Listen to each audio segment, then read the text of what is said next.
Hi everyone, welcome to my channel. My name is Sue and I'd like to take you along with me on my many adventures, things that I enjoy doing, um, my arts, crafts, painting, things I do with my grandchildren, just life in general, because it's always an adventure. And I tell the kids that when we're out doing something and they're not sure they want to do it, and I say, but if we do it, then we have an adventure to remember. So let's go on this adventure. Today I have this project. I have been working on this thing. I started it probably about 2 years ago. And did you ever have that project that just didn't turn out the way you wanted it to? Well, this here is that project. It is a very large, old mirror, ornately carved, as you can see here on the front, painting it in dark blue, and then trying to do a wash of white over it and dry brushing it, and it just didn't turn out the way I envisioned it in my head. So today I'm going to start the process of giving it a makeover, doing something different and seeing how it works out. I have a vision in my head of what I am planning to do. So we'll see how it goes, and you come along with me and let's enjoy the adventure, because you just don't know where it's going to take you. So here I am, ready to start painting this mirrored frame. Um, I wanted to do a lighter color, a white, but I think that might be a little too stark white if I just go with the cotton. I have some Dixie Belle cotton here. So what I did is I had a little bit of drop cloth left. So I included that in my cotton, which was maybe about a third full. So it took off the stark white effect of this cotton and just warmed it up a little bit. So I did mix the two, and there was maybe just a quarter of this left. So it's just enough to bring down that brightness. So I'm gonna start with painting around this frame, and we'll see what this color looks like.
The next step I am going to do is I am going to take some brown glaze that I have watered down so that it's really thin, and I am going to go over the details of this, and then I am going to wipe back what it is that I don't want to stay in the places where it has gone.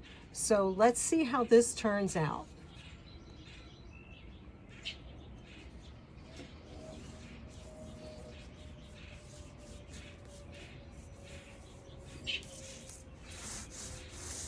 This is to give it some depth and to bring out those details a little bit more.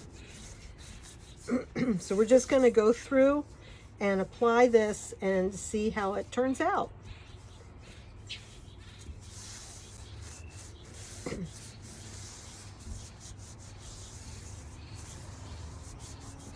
I had gotten this mirror at an auction probably about 2.5 years ago. And it is about 44 inches by about 32 inches. And so it is really big, and it is heavy. So it is an old mirror. It's an old piece. But this mirror, nobody wanted it. So I purchased it for $1 at an auction. So I'm hoping to turn this around and make it into something really gorgeous.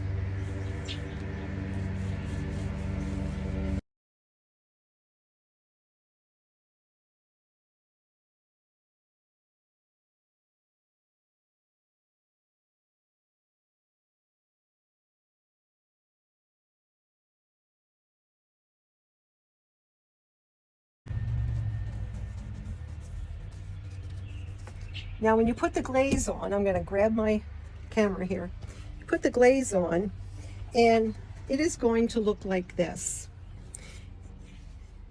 And then I'm going to rub it off, and it will stay in the crevices. And I am rubbing off as much as I want. It'll stay down in there and really show forth the beauty of the detail in this frame. Look how gorgeous that is. My foam brush was making it a little difficult to get down into some of the crevices. So I'm going to one of my round brushes, and I'm going to see if that works any better. So as I go around this corner here, this one corner, I'll be able to see if I'm able to get in there better with this.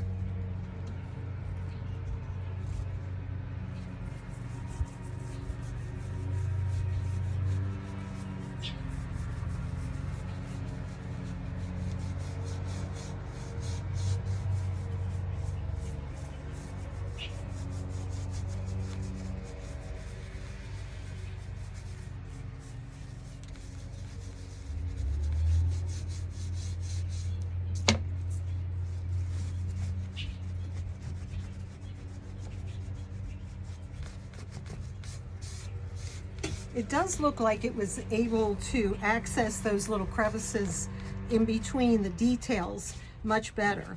So I think I will continue to use that round brush as I go up along the other two sides. I have two sides left. So I think that might make the process a little easier and be able to get into those cracks as good as I need to.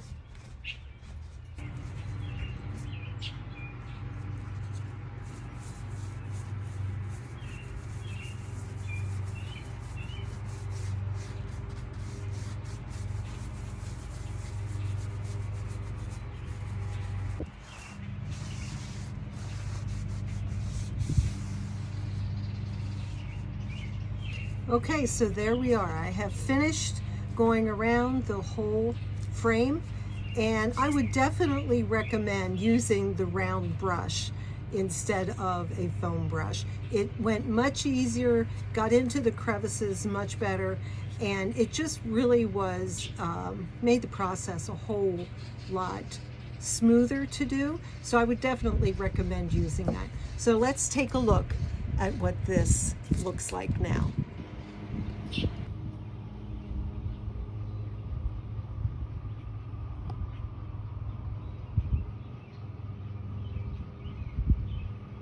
You can definitely see the details so much better.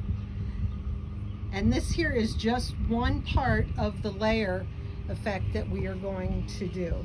So we'll be on to the next step as soon as I let this dry for a bit.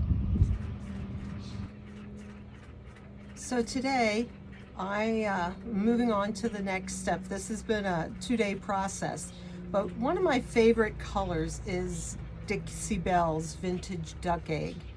And so I'm going to use this just to add some highlights on the frame here, and then it'll just help to give some depth and additional color to the frame. So I am just going to use a small brush, and I'm just going to dry brush on a few of the high points and across the inner part of this frame. It has a beautiful banding that goes around the whole thing.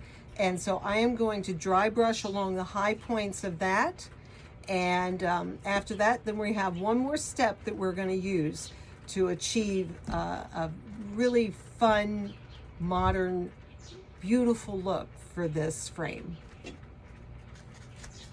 So I'm just going to put a little bit of paint on my brush. I've already put some of the paint on this plate. I'm going to put a little bit of paint on the brush and then brush it around and unload most of that paint so that there's very little on here.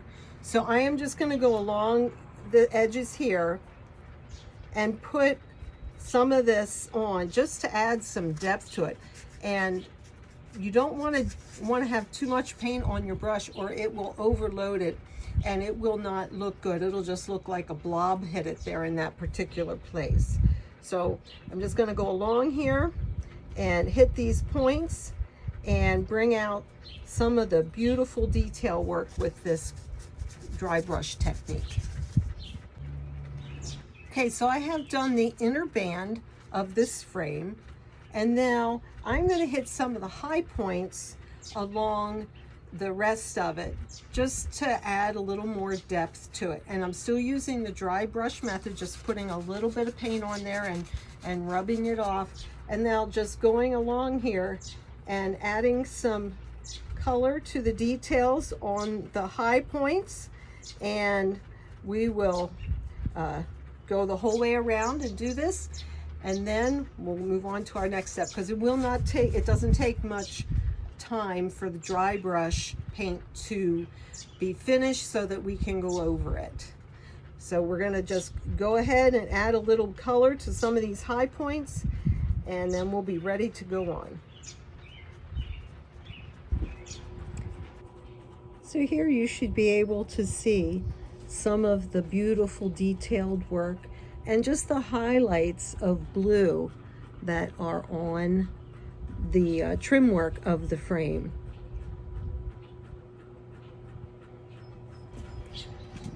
Okay, so now I mixed up a wash of drop cloth and water, half and half, and I am going to put this over top of the whole thing, and then I am going to rub off the high points of the excess of this wash. I'm going to rub that off, and then we're going to let this dry and see where that lets us. So I told you this was an experiment so we could see what we like to do. So I'm using a bunch of different techniques and to see where it goes and what is going to be the best look for my frame. So hold on while we get started. All along there you can see just the hints of blue coming through, and some of the other colors, the Van Dyke glaze in the bottom there, some beautiful depth being added here to this frame and really giving it a really beautiful look.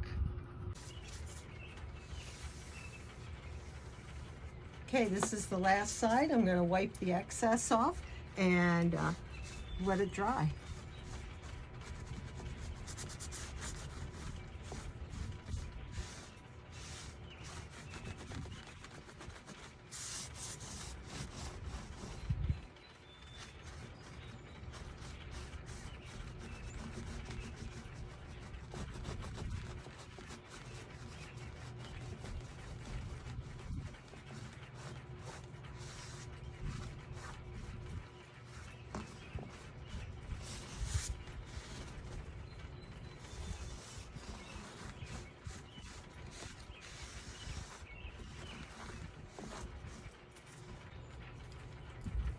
Okay, now we are all done with the wash of drop cloth. We'll let it dry and come back to it, but I can see some of the vintage duck egg coming through, giving it some strength and dimension, and also see some of that Van Dyke glaze coming through in some areas. So all of it combined is really giving it a very nice depth, and you can really see the detail work of this piece. So we'll let it dry and see how we can show this and put it up on my mantle, because I think that's where it's going to go, up on my mantle, just to help reflect some light and give some fun little decoration to my living room.